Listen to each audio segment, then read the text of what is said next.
주셨는데요. 네, 문득 정말 아버님이 돌아가시기는 했지만 참 메일을 잘 쓰시고 예, 이렇게 남겨주신 것 같다 이런 생각이 좀 들었습니다. 그래서 이런 작품까지 발전될 수 있었던 것 같은데요. 이 작품 봐주신 그 관객분들에게 감독님 좀 인사해 주시고요. 예, 그리고 네, 지금 방금 보신 장편 다큐멘터리 아버지 이메일을 만든 홍재희라고 합니다. 만나뵙게 돼서 반갑습니다. 일단은 평일 오후 1시라는 별로 좋지 않은 불리한 시간에도 불구하고 어렵게 시간 내주셔서 여기 와주셔서요. 정말 감사드립니다. 좀 관객분들이 더 많았었는데요. 네, 30명 넘는다고 들었는데 어디로 가셨지? 제가 그 앞전에 나와서 끝까지 좀 계시기를 당부드렸었는데요. 또 오후에 또 약속들이 많으셔서 아까 특별히 이번 섹션에 제가 이제 그 아버지와 이메일 틀었었던 다른 상영 때보다 훨씬 더 그 아버님, 그 어머님 연배에 계신 분들이 많았었어요. 그래서 좀 굉장히 좋았었는데 그분들이 일단 다 저 나가셨는데요. 밖에서 기다리고 있었는데요. 문 열고 나오시는데 머리가 하얗신 백발이 형성하신 또는 어리자바 60 이상은 되신 분들이 특히나 허리가 이렇게 굽으신 저희 어머님 연배로 보이시는 할머님 한 분도 뵀어요. 쭉 나가시길래 영화가 별로인가 참. 그러니까 저도 보면 저의 가족의 이야기는 아니지만 굉장히 많이 공감이 되는 그런 부분들이 있거든요. 왜냐하면 나의 아버지도 그리고 나의 어머니도 이 비슷한 시기를 관통해 왔을 거라는 어떤 그 생각 속에 이 영화를 보면서 좀 더 어떤 남다른 그런 생각들 그리고 마음들 그런 것들이 들었을 것 같아요. 근데 저도 이제 이야기는 직접 다 나눠보지는 못했지만 이 시간을 통해서 이제 같이 이야기 나누시면 될 것 같고 먼저 그 아버지의 이제 이메일을 이제 보시고 이걸 기획하기 되기까지 그 과정을 좀 이야기해 주세요. 처음에 이걸 이제 보시고 이걸 이제 바로 어떻게 영화화 해야 되겠다 그런 생각이 어떻게 드셨는지.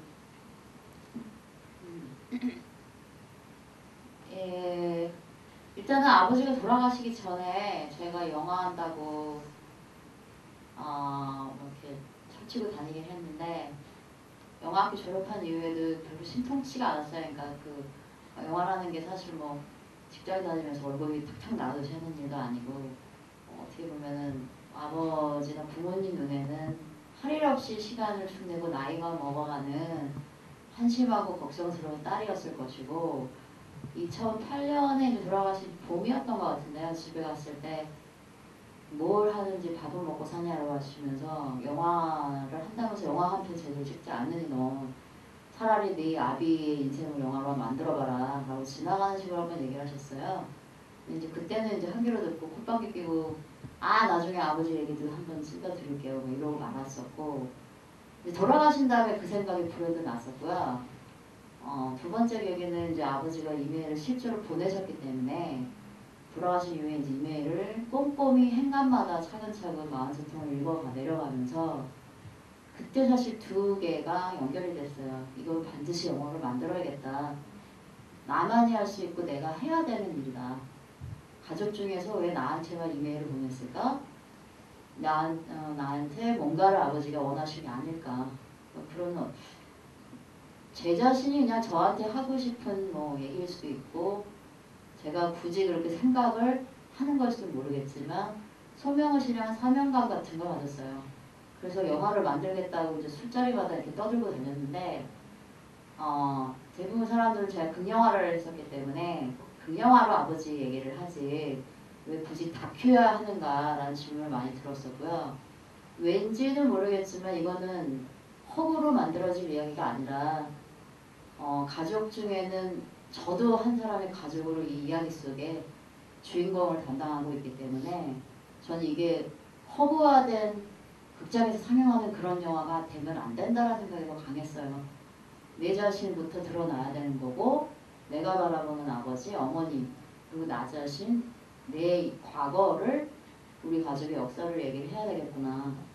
이런 세 가지 생각이 교차하면서 이제 준비를 하기 시작했는데 실제로 다큐를 해본 적이 없어서 이야기를 만드는 과정은 좀 많이 헤맸어요. 거의 한 반년 이상을 기획서 쓰면서 헤매고 고치고 헤매고 고치고 그러고 나서 운 좋게 영화를 만들 수 있는 지원을 받았기 때문에 거기서부터 이제 실제로 영화를 만들 수 있는 시작이 된 거죠. 네. 이제 뭐 영화를 이제 기획을 하고 무엇보다 이제 가족들과 친지들의 이제 협조를 받아야 되는 거였잖아요. 근데 그 사실 뭐 영화 중에도 보면 뭐 어떤 회고담 같은 그런 것들도 있지만 되게 가슴 아픈 이야기들을 끄집어낸다 뭐 그런 얘기들도 있었는데 사실 선뜻 가족들이 뭐 동의를 뭐 이렇게 지지와 동의를 하지 않았을 수도 있을 것 같아요. 어땠었나요? 생각에는 저희 집안이 좀 특이한 것 같아요. 대부분 집안 얘기, 특히나 좋은 얘기가 아니고 부끄러운 얘기고 치부고 그 다음에 남들 봤을 때도 우리 집안은 참 화목하고 단란한 가정이었습니다 라고 할 내설만한 게 하나도 없는 집안 얘기를 왜 끄집어내서 남들한테 보여주는가.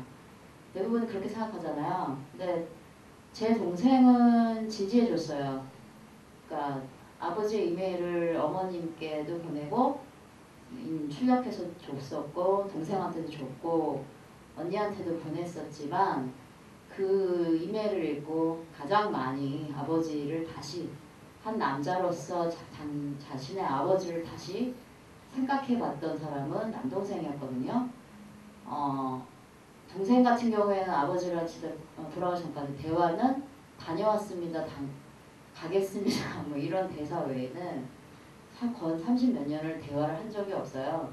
그래서 아버지 육성을 들어본 적이 없는 남동생은 아버지 이메일을 통해서 아버지를 제대로 만나게 된 거였고 그래서 자기가 모르는 아버지에 대해서 누나가 영화를 하는 사람이니까 얘기해 줬으면 좋겠다.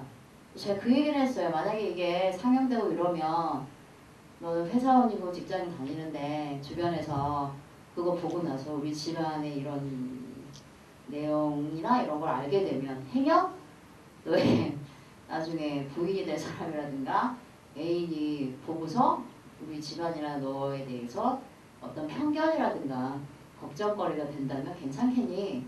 라고 물어봤더니 동생이 말하길 이 얘기를 듣고 이 영화를 보고 또 아버지 이메일을 보고 나서 자신에 대해서 그런 편견을 가진 사람이라면 사귀지 않겠다. 차라리 내 집안이 이렇다라는 걸 자기는 그냥 인정하는데 그거 자체를 문제 삼는 사람이란 자기는 사랑할 생각이 없으니까 누나 그냥 만들어라고 얘기를 하더라고요.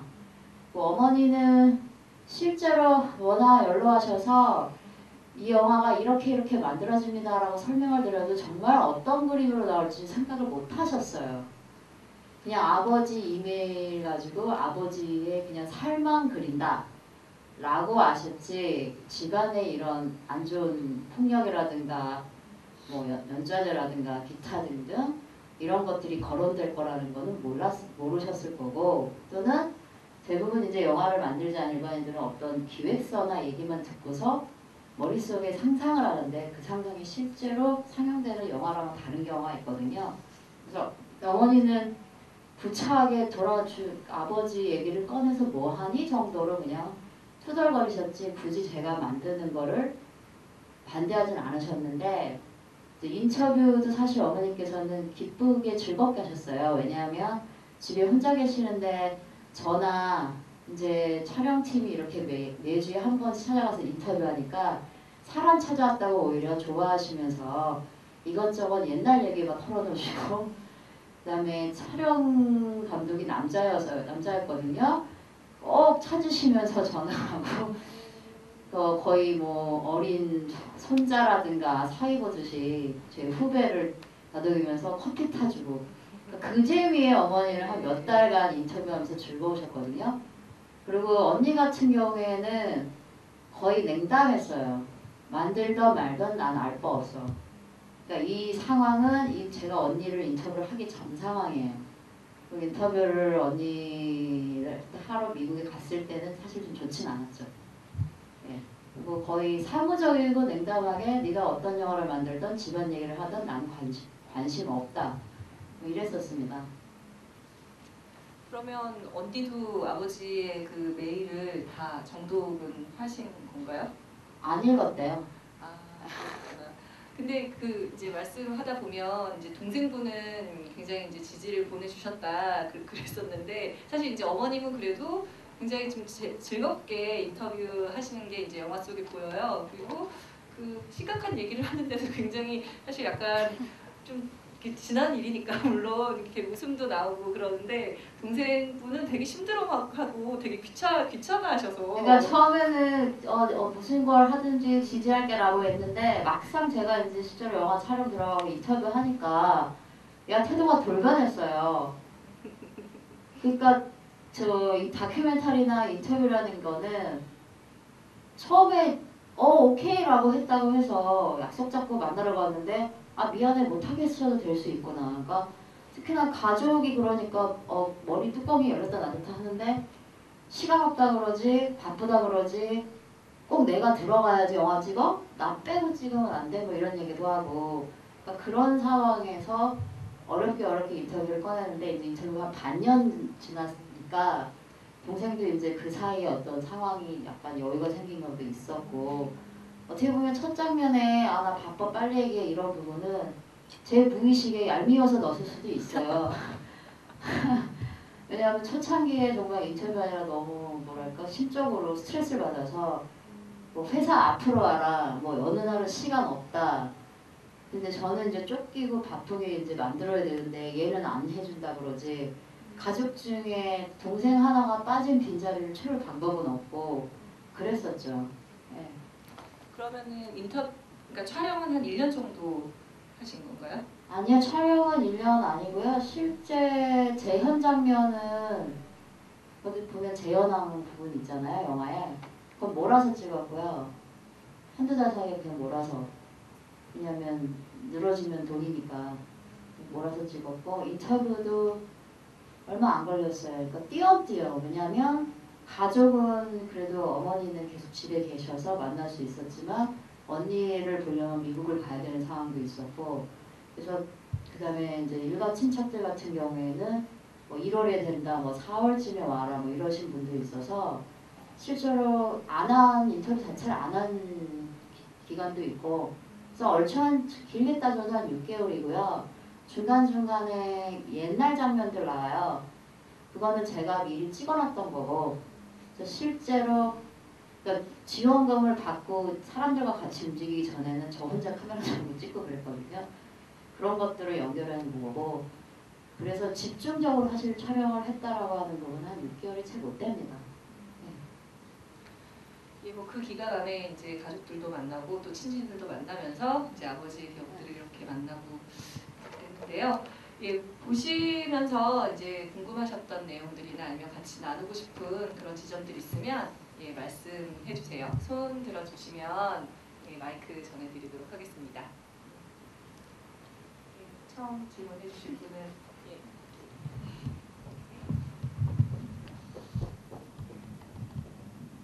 예, 영화 잘 봤고요. 예, 현대사를 통하면서 그리고 꼭 그 역사적인 상황이 아니더라도 대부분 가족이 안고 있는 치부이자 상처를 영화로 만들어주신 데 되게 감사를 드립니다.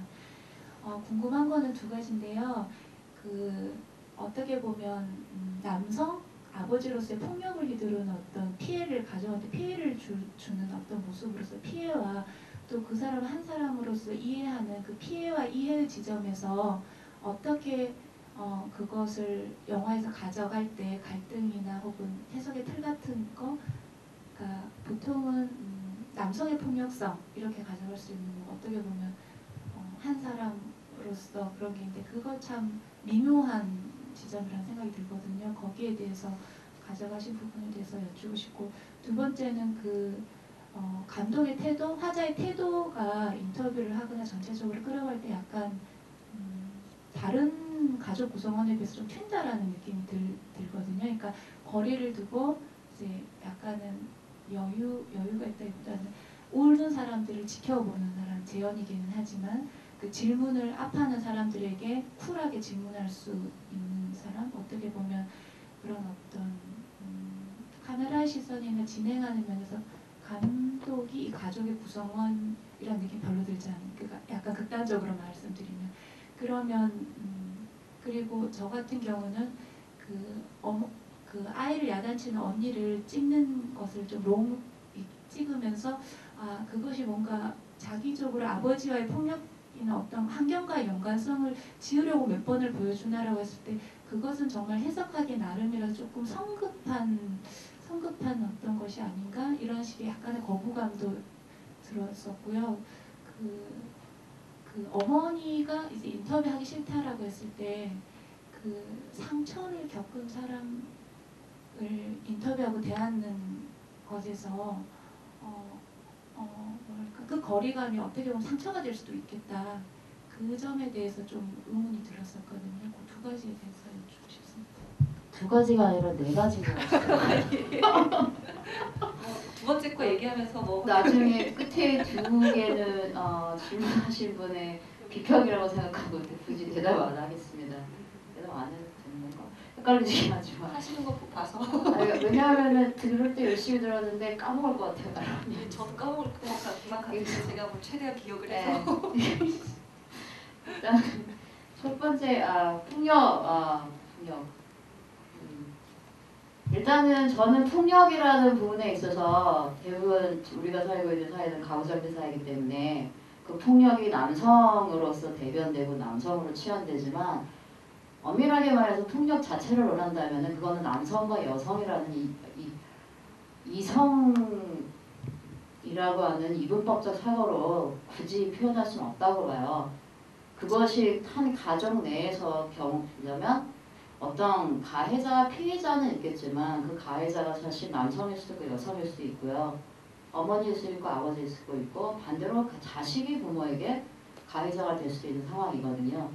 그래서 어떤 성별의 문제는 아니라는 걸 일단 저는 아니라고 생각이 들고 하지만 대체적으로 대개 가족 내에서의 폭력의 상관관계는 남성으로 대표되는 아버지 또는 아버지를 표현되는 가부장적 권력이 행하는 폭력의 경우가 많고 사실 대한민국 역사 속에서 보여지는 대부분의 근대화라고 하는 것이 한 가정 내에서 이루어지는 폭력은 사회적으로 성공했던 성공하지 않았던 아버지라는 가정이 행하는 폭력이라는 부분에서 동일합니다.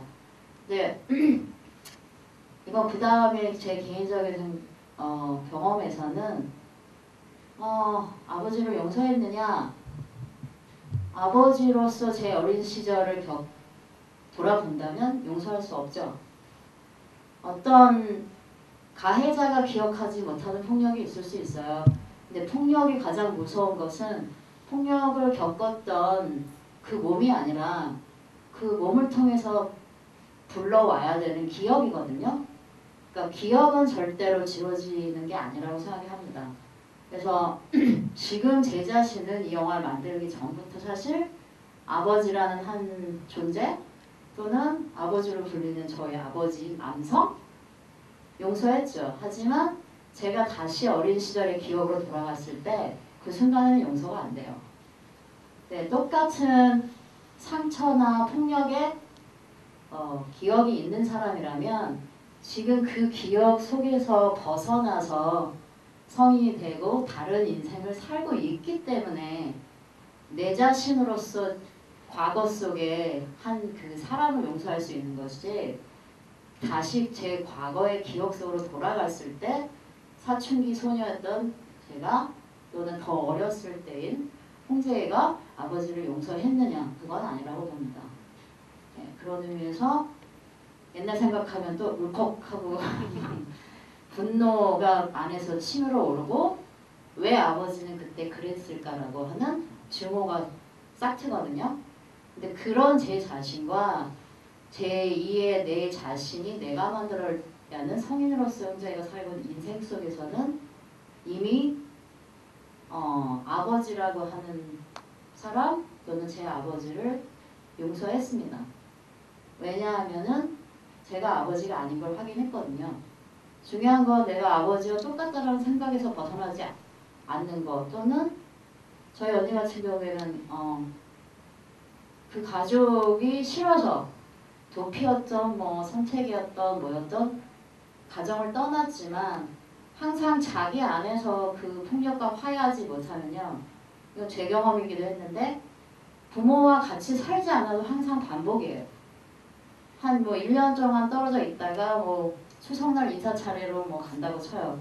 집에 가면은 예를 들어서 1년이 지났는데도 불구하고 밥상머리에서 우리 가족은 또 싸우고 있을까?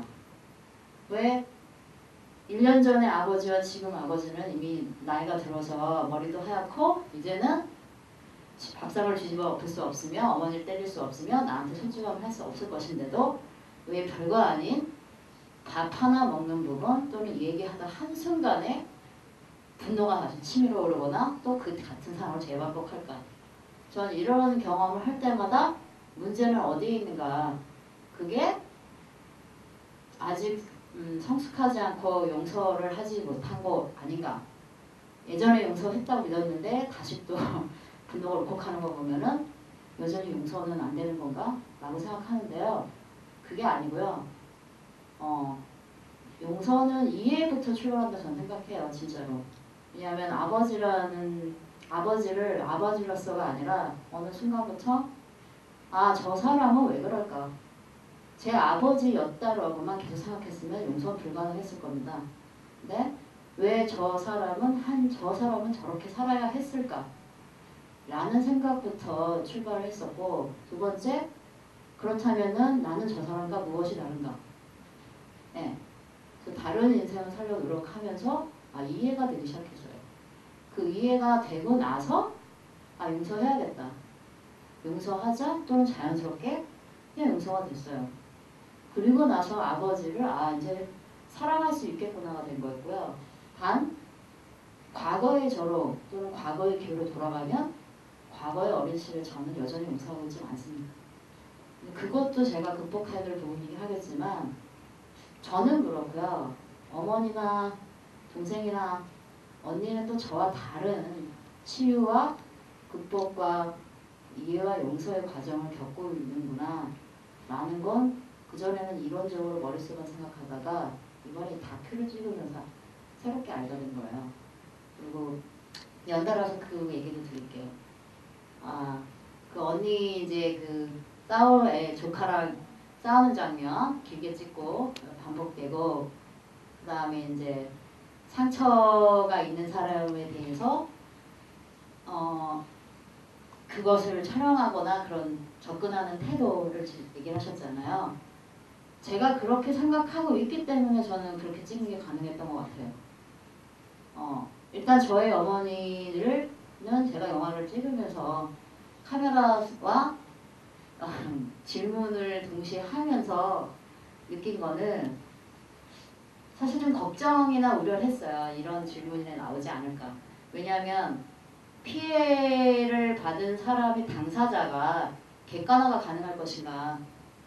그렇잖아요. 근데 사실 되기도 하고 안 되기도 해요.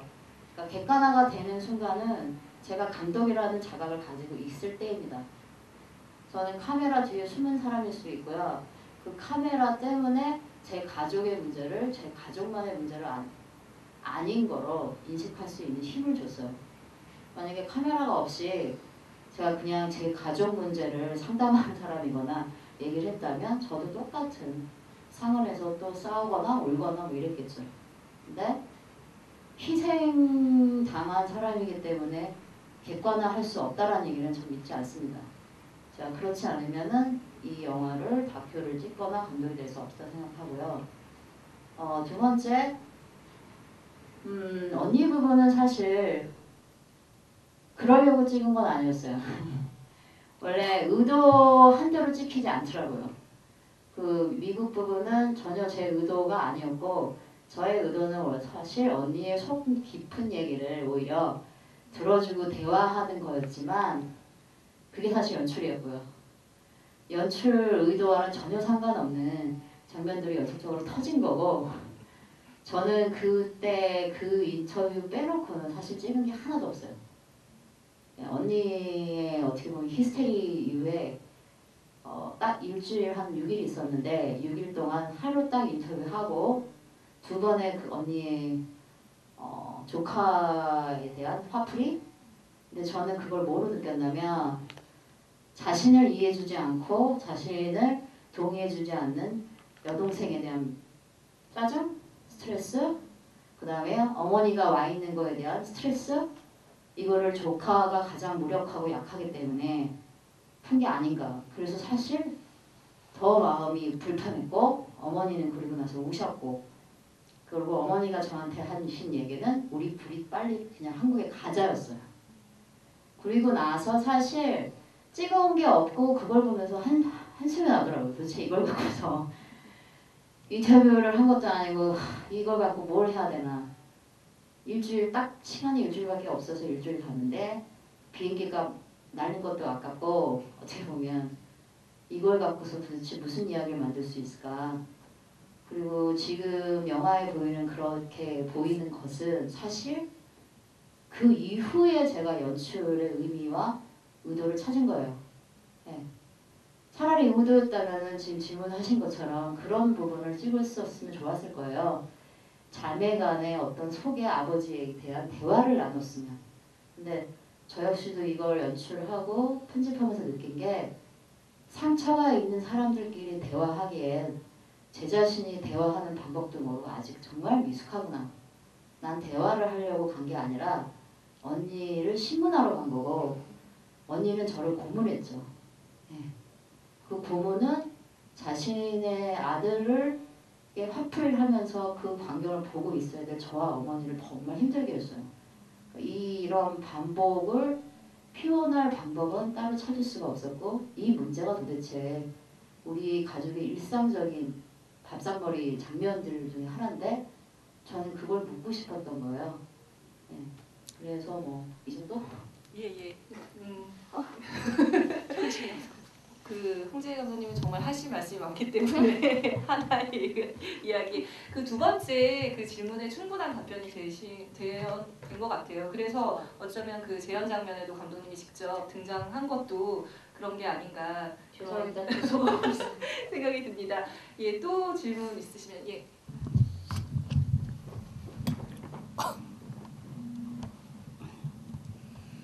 안녕하세요. 네, 안녕하세요. 안녕하세요. 저기 그러니까 관객들이 보는 거는 다큐가 만들어지는 과정 속에서 이제 가족들의 모습인데 사실 보면서 제가 제일 궁금했던 거는 저 이제 어머니나 그 언니나 동생이 완성된 이 다큐를 분명히 보셨을 텐데 보고 나서 어떤 생각들을 하셨고 뭐 혹시 뭐 태도가 바뀌셨거나 뭐 그런 부분들이 있는지 그런 것들에 대해 궁금하더라고요. 뭐 그런 거 있잖아요. 어떤 걸 계기를 통해서 뭐 사람들이 개과천선했다거나 화목해졌다거나 서로 화해하는 계기가 됐다거나 이러면 얼마나 좋겠습니까? 별로 달라진 거 하나도 없어요. 단 저희 어머니는 워낙 인생을 어떻게 보면 집안이 이제 망하고 나서부터 그 당시에 인고의 세월을 살아오신 여성들이 분들이 그렇겠지. 우리 어머니나 또 다른 어머니들처럼 자신의 인생을 선택해 보신 적이 한 번도 없잖아요. 네. 그리고 선택을 부정할 권리도 없었고 그다음에 뭐 대물리의 상황도 없었고 그런 채로 70회를 살아오시면서 어머니가 만드신 스스로를 살아야 될 무기는 저는 농담 웃음이었다 생각이 들거든요.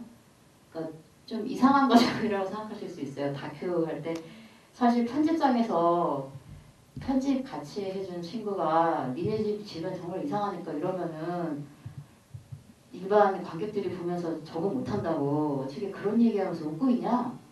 웃음소리 맨날 들려 이러고 그랬었어요. 그러니까 같이 이제 촬영팀도 진짜 희한하다고 그게 뭐 폭력 얘기 나오면서 웃고 있어. 막 그게 되냐? 아 이게 이상하구나. 저희 어머니들 개그맨처럼 막 그때 머리를 막 이러면서 개그하시잖아요. 그게 남들 눈에는 이상하게 보일 수가 있겠다. 미친 거 아니야? 또는 저런 고통을 얘기를 하는데 농담이 나오나 웃음이 나오나? 남 얘기하듯이 제3자가 됐으면 그냥 이런 식으로 얘기하네? 라고 보일 수 있다. 그러니까 그런 부분 좀 빼자. 이런 얘기를 했었어요. 근데 저는 역으로 어떤 생각이 드냐면 어머니가 저희들에게 가르쳐 준 건 언니는 사실 아니었지만 이런 상황에서 가장 현실을 극복하거나 이길 수 있는 거는 농담 따먹기다. 네. 그거밖에 없었던 것 같아요. 그래서 왜 폭력이든 고통이든 정점을 치면 결국은 그 상황을 희화화하는 것 외에는 탈출할 수 있는 방법이 없단 차라리 웃자거든요.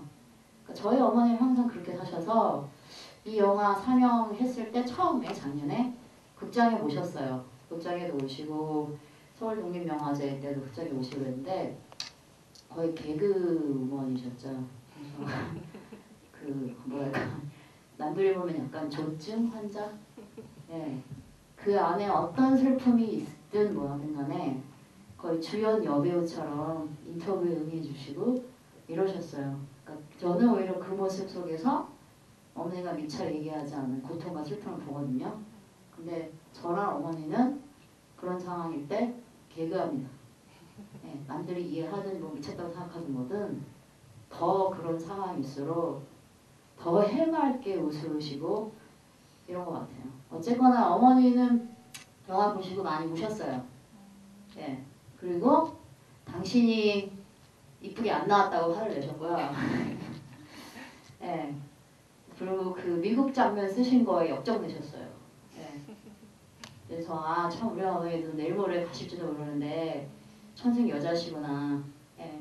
그래서 좋았고 일단은 관객들이랑 만나면서 어머니를 알아봐주는 사람들이 있고 어머니 얘기를 들어주는 사람들이 있다라는 거에 뭐라 그럴까? 한풀이? 네. 그래서 가급적이면 영화 할 때마다 어머니 모시고 싶은데 이렇게 나들이 한번 하면서 젊은 관객들 또는 비슷한 연배분들이 손 붙잡아 주실 때 너무 행복해하세요. 네. 그러면서 별것도 아닌 이런 집안 창피한 얘기 사람들이 많이 봤다면 부끄러워도 하시고 뭐 그러세요. 또 동생 같은 경우에는 많이 고마워하는데요. 그 이유는 남자로서 결혼을 한다면 어떤 아버지가 돼야 될 것인가를 정말 진지하게 고민하기 시작했대요. 네. 아버지가 다르려면 어떻게 해야 되는가? 또는 자신의 세대에서는 어떤 결혼을 해서 어떻게 가정을 꾸려야 되는 것인가? 뭐 이런 고민들을 성인 남자로서 진짜 해야 될 고민들을 서른 초까지도 일에 바쁘다, 직장에서 뭐 안 잘려야 된다, 기타는 돈 벌어야 된다, 뭐 이런 식으로만 생각하다가 진지하게 심각하게 한 동반자와 관계를 꾸려나가는 방법에 대해서 어떻게 생각해야 되는가를 고민하기 시작했대요. 네, 일단 그것만에 저는 큰 보람을 느끼고요. 언니는 미리 질문 나오기 전에 미리 아직 못 봤습니다. 여기서 솔직하게 까겠습니다. 네, 지금 영화 만들어진 지 이제 다음 달이면 1년 다 돼가는데요. 아직도 못 보여줬어요. 네. 다른 사람보다도 언니와 저는 어떻게 보면은 나이 차이가 크게 나지 않은 자매이기 때문에 더더욱 그렇고 마지막으로 미국에서의 상황이 그런 식으로 종결되고 제가 도망치듯이 일주일 만에 비행기 타고 왔기 때문에 그렇고 언니는 저에게 사실 자매라기보다 큰 형? 저희 그런 느낌이거든요. 사무적으로 집안일 외에는 얘기한 적이 없는 자매예요. 그래서 어떻게 여자와 여자로서 남들이랑은 잘하는 대화를 풀 수 있을지 네, 그래서 모르겠고 단 언니가 메일을 보냈어요. 너 영화 만들고 알고 있다. 붙여라. 이런 식으로 이메일이 딱 왔어요. 근데 그걸 작년 크리스마스 때 왔는데요. 크리스마스 선물로 DVD를 이걸 보낼 수가 없더라고요. 그러고 놓쳤어요, 사실. 그리고 DVD를 붙들 파일을 보내야 되는데 사실 DVD 지금도 있어요. 근데 이걸 뜬금없이 보내서 언니가 여동생이 상도 받은 거래. 그러면서 형부랑 볼 거 아니에요. 그걸 상상하는 게 두려워요. 네. 그래서 언니가 오면 한국에 왔을 때 또는 제가 다시 미국에 갈 수 있을 때 제 그냥 맨날 머릿속 생각은 언니 이거 영화야 우리 집 얘기야. 언니가 어떻게 생각할지 모르지만 봐줬으면 좋겠어. 그리고 언니가 본 다음에 본 거 갖고 언니랑 직접 대면하고 싶어요. 네. 그래서 아직까지도 비메오닷컴 들어가면 볼 수 있는데도 언니한테는 못했어요. 그 감독님이 영화를 만들면서 아버지의 이메일도 받으셨고 또 언니의 이메일도 받으셨는데 숙제 하나는 예, 해결하셨는데 한 숙제가 계속 남아있네요. 예, 시간이 그렇게 많지 않은데 더 나누고 싶은 분 있으면 질문까지 다 드릴게요. 예, 뭐 없으신지도 모르겠는데요. 예, 그러니까 그 언니는 지금 이제 미국에 가셨는데 보면 어머님의 인터뷰에서 보면 굉장히 이제 미국에 가 있는 거 안타까워하시는 듯한 그런 느낌이 들어요. 근데 반대로 이제 아버지 같은 경우 아버지는 어떠셨는지는 잘 모르겠으나 아버지는 본인이 또 미국에 이민을 하려고 했었던 그런 생각도 있어서 오히려 딸이 그렇게 미국에 가서 어떤 생활을 하는 거에 대해서 오히려 더 권장하셨을지도 모른다 그런 생각이 들었는데 아버지의 태도는 어땠었나요? 그게 참 남자 여자가 다르고요. 아버지와 어머니가 다른 것 같은데 어머니는 딸로서 자신의 뱃속으로 난 자식으로서 그 자식의 마음이 어떨까를 헤아리는데 예, 그 어린 나이에 돈 한 푼도 못 대줬거든요. 저희 언니 그냥 자기가 가지고 돈을 봐서 맨몸으로 십몇 년을 버틴 사람이기 때문에 가난한 부모한테 태어나가지고 뭐 하나 해준 거 없이 유학도 혼자 가고 그 고생하면서 미국에서 스스로 자립한 딸에 대한 미안함과 그 딸이 거기서 또 가정을 꾸리고 이렇게 살면서 힘들어하는 거에 대해서 애잔함을 어머니 동시에 가지고 계시고 그리고 또는 뭐 뒷바라지 못한 거에 대해서 어미로서의 어떤 속죄 그래서 내 자식이 지금 또 자식을 낳은 어미가 되었으니 그 어미의 마음이 어쩔까라고 하는 마음을 심정을 헤아리는 거에도 신경 쓰시느라 미국에서도 사실 뭐 조카 보고 언니 대신 뭐 살림해주고 이러셨거든요. 근데 아버지는 스테이크 드시고 계셨어요. 스테이크 드시고 보드카 마시고 매일이 서울에서와 다르지 않았다는 거기에 하나 더 플러스 서울에서는 스테이크를 함부로 먹을 수가 없잖아요. 돈이 없으니까. 거기서 정말 거의 매일을 보셨대요. 미국 생활에 아주 흡족하시고 그러면서 이런 방과 언니 또는 자신의 딸에 대해서 얘가 어떻게 살지를 말하지는 않으셨더라고요. 그러면서 오히려 내 딸이 성공해서 덴버에서 번듯한 집에 잘 지내는구나. 뭐 이렇게 생각하신 거 아닌가. 그래서 사실 미국 갔을 때 되게 화가 나서 아버지 성토대회를 다시 하고 그랬었는데요. 근데 저는 그런 생각이 들었어요. 그러니까 아버지가 마지막 돌아가실 때 갔던 해에 조카를 봤다는 얘기를 듣고 예, 안 하던 집안 살림을 하기 시작했다는 얘기를 듣고 어머니가 했던 말이 있었어요. 이 양반이 죽으려고 그러나? 평소에 안 하던 짓을 해. 근데 아버지도 속내에는 자신의 딸에 대한 정말 죄책감과 미안함을 안에 가지고 있지는 않았을까. 근데 자신이 못다이룬 아메리칸 드림을 실현했으나 실상 그 삶이라고 하는 결혼 생활의 내막이 다 팍팍하거든요. 그걸 보면서 부모로서 또는 아비로서 자신의 꿈이 결국은 이렇게 될 수도 있었구나라는 생각도 하진 않으셨을까. 그래서 사실 여기는 안 나오는데 저희 형부와 언니가 때 부모님이 가 계실 때 이혼 얘기가 나오고는 많이 상황이 안 좋았거든요. 근데 아버지가 그러셨대요. 언니한테. 언니가 그 얘기는 기억하고 있어요. 딱 한순간 언니가 아버지를 아버지로 인정한 순간이 있습니다. 주희야 이혼을 하더라도 해라. 그리고 집으로 돌아와라.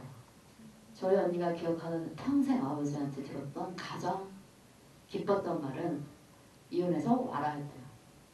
그 얘기를 하더라고요. 근데 이번에 인터뷰를 할 때는 까먹었는지 아버지 연가라 들어가요.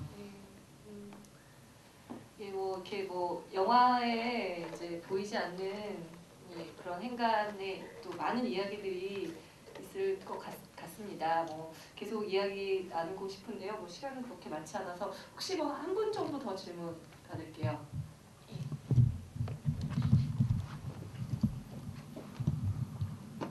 네, 잘 봤습니다. 제가 오늘 저기 관객과의 대화에 남아있는 이유의 큰 부분은 감독님을 직접 뵈는 것보다 그 앉아 계셨던 어르신들의 어떤 그 질문 내용이라든가 그 리액션을 좀 보고자 해서 남았었는데 못 봐서 아쉽고, 그래서 영화 안에서 그 인터뷰를 담았던 내용이 기억이 납니다. 이 영화에 나오신 세대의 분들은 우리랑 소통하기 참으로 힘들 것이다. 동생분이 이제 그런 얘기를 하시던데, 지금 영화로 소통하시면서 나가시는 관객분들도 만나보셨을 거고 또 대화를 걸어오시는 분들도 만나보셨을 텐데 어떤 반응들을 보이시는지 보이시고 계신지 한번 여쭤보고 싶고요.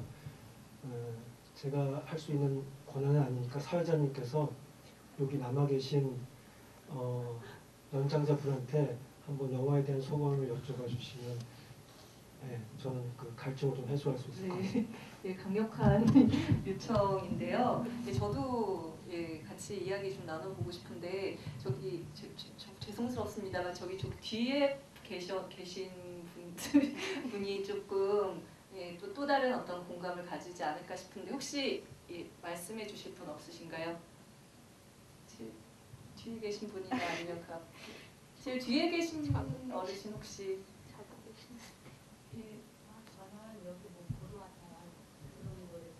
아, 네, 네, 네. 그러면 지금 이쪽에서 여기.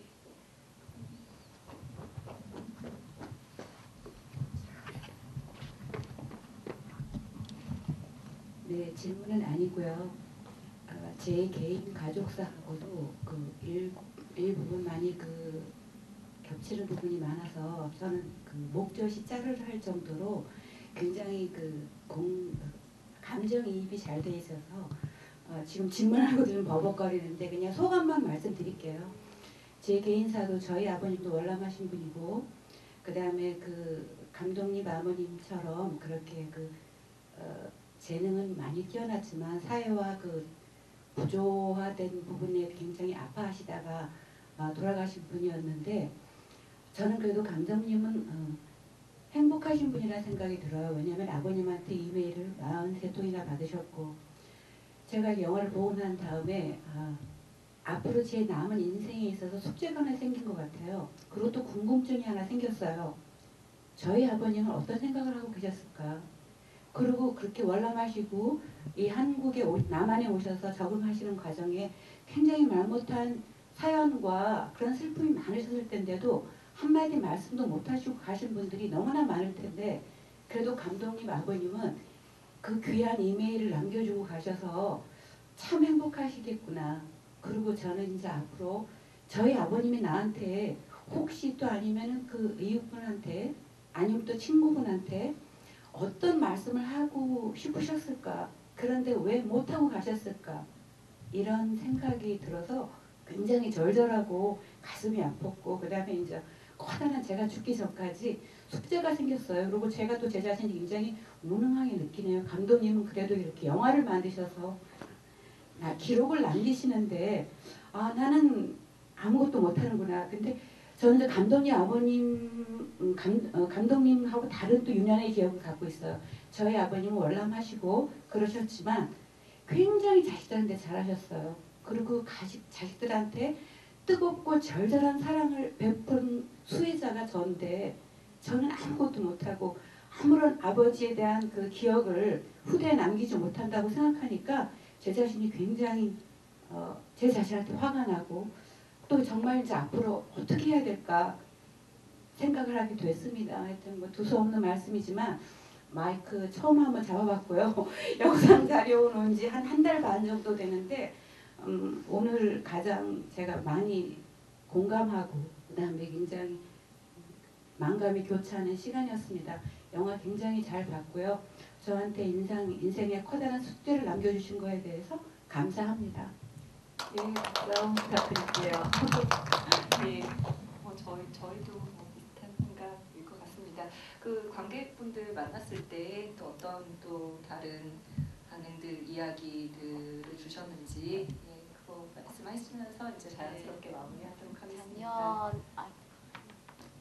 네, 서독제 이후로 이제 이렇게 아름아름 이렇게 상영하는 자리가 계속 조금씩 있어서 이제 끝나고 나서 이제 질문하신 것처럼 연세가 있으신 분들이 간혹 질문을 하시는 경우도 있고요. 또 더 연세가 그 윗대이신 분들은 사실상 뭐 이렇게 좌석에 앉아서 질문하시는 게 아니라 영화 이제 다 상영 끝나고 감독과 이런 대화 자리 끝나고요. 문 열고 나갈 때 붙잡으세요. 예. 그래서 붙잡고 이렇게 손 붙잡고 또는 뭐 어떤 분은 정말 말없이 저를 뭐 손녀딸처럼 생각하듯이 아유 우리 얘기 해줘서 고마워. 근데 저는 사실 그 연세분들 되면 일단 여기 내용에 보도연맹이나 연재하시나든가 빨갱이가 나오기 때문에 혼나는 거 아닌가 쫄아 있어요. 근데 반대로 대부분 그 연세분들 어르신들도 눈밑이 이렇게 붉게 물드셔서 그런 얘기를 하시고 또 이제 그 사이에 제 언니나 삼촌 뭐 이모뻘이신 분들이죠. 그분들은 이런 얘기 하세요. 지금 그 좋은 말씀 해주셨던 것처럼 우리 아버지도 북에서 월남했어요. 2명 중에 한 분이 그런 얘기를 하세요. 그 다음에 우리 고모도 이모도 삼촌이 또는 아버지가 할아버지가 빨갱이였어요. 우리 집도 연좌제 있었어요. 그러니까 무슨 느낌이 드냐면요. 영화 얘기하는 감독과의 자리가 아니고요. 어떤 분들의 과거의 고백을 듣는 기분이에요. 그래서 우리 아버지 생각났어요. 어머니 생각났어요. 할아버지한테 들었던 얘기. 이제 할아버지 할머니 얘기하는 경우는 20, 30대. 아 말로만 들었는데요. 공부하고 가네요. 이렇게 말하는 그 학생들도 있고. 하지만 연배가 좀 있으신 분들은 우리 집안도 비슷한 과거가 있다라는 얘기를 많이 하세요. 그래서 제가 느낀 건 이번 영화 만들면서 아버지의 이메일이 저한테 남겨준 것은 다른 게 아니라 이 집안 문제가 저는 사실 어렸을 때는 이런 집안 우리 집안밖에 없을 거라 생각하면서 저주했거든요. 예.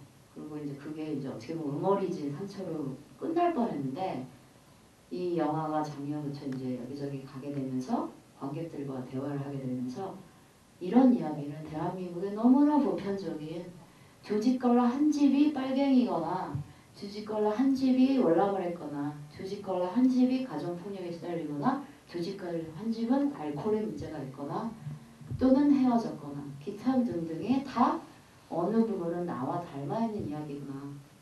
아버지가 남긴 유산은 아마 이게 아닐까.